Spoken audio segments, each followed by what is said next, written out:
కొమరం భీం ఆసిఫాబాద్ జిల్లా కౌటాల సమీపంలోని కేతేశ్వర స్వామి కంకాలమ్మ ఆలయం మహాజాతరకు ముస్తాబైంది. నేటి నుండి ప్రారంభమయ్యే జాతర 3 రోజుల పాటు వైభవంగా కొనసాగుతోంది. కేతేశ్వర స్వామి కంకాలమ్మను దర్శించుకునేందుకు తెలంగాణ, ఆంధ్రప్రదేశ్, మహారాష్ట్ర, తమిళనాడు రాష్ట్రాల నుంచి భక్తులు తరలివస్తున్నారు. దేశంలో కేతేశ్వర స్వామి కంకాలమ్మ ఆలయాలు 2 ఉన్నాయి. అందులో ఒకటి కర్ణాటక రాష్ట్రం చిత్రదుర్గంలో ఉంటే రెండోది ఇక్కడ ఉంది. కౌటాలలోని కేతేశ్వర స్వామి కంకాలమ్మ ఆలయం స్వయంభూ క్షేత్రంగా పేరుగాంచింది. కార్తీక మాసం చివరి ఆదివారం కంకాలమ్మకు పూజలు చేస్తే ఏ కష్టం దరిచేరదని భక్తుల ప్రగాఢ నమ్మకం.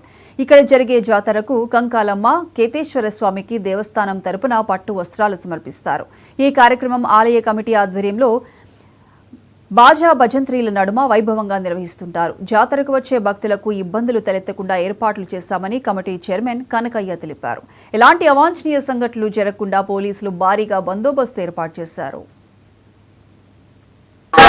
మంచిర్యాల వాస్తవ్యులు మేము గత 20 సంవత్సరాల నుంచి కూడా ఇక్కడ ఆలయానికి రావడం జరుగుతుంది. ఇక్కడ తెలిసినటువంటి కంకాలమ్మ కేతేశ్వర స్వామి చాలా మహిమాన్వితమైనటువంటి దేవుళ్ళు. సంవత్సరం కూడా వచ్చి ఎంతో భక్తితో శ్రద్ధలతో దేవుని పూజించుకుంటున్నాం. మాకు కోరుకున్న కోరికలన్నీ కూడా తీరుతున్నాయి కాబట్టి మళ్ళీ కూడా దర్శనానికి వచ్చినాం. ఇక్కడ కంకాలమ్మ కేతేశ్వర స్వామి స్వయంభూ వెలిసిన దేవాలయం.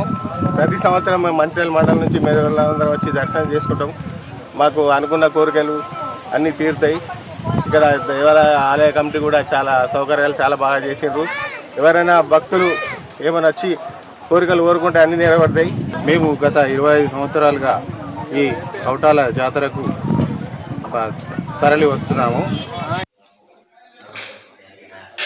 ఇది చాలా పురాతన మందిరం.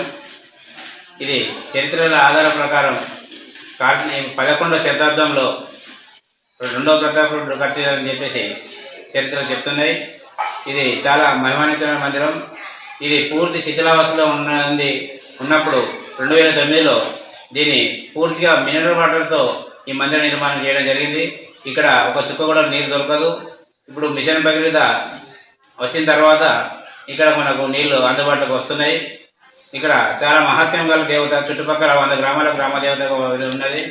ఇక్కడ వర్షాలు పడక పొలాలు ఎండిపోతుంటే ఈ గుట్టపైకి వచ్చి స్వామివారికి అమ్మవారికి అభిషేకం చేసి కింది దిగేలోపే వర్షం పడుతుందని చెప్పేసి ఈ చుట్టుపక్కల రైతుల యొక్క